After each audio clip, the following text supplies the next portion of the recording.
magagawa ng mga dito yung pinentin ni Mel dahil tinatatapusin pa yung face mask. Kaya walang gagawin si Mel. Mag-exit na lang.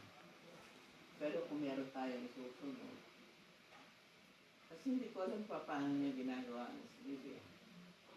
Pwede siya mag-prep ng sleeve.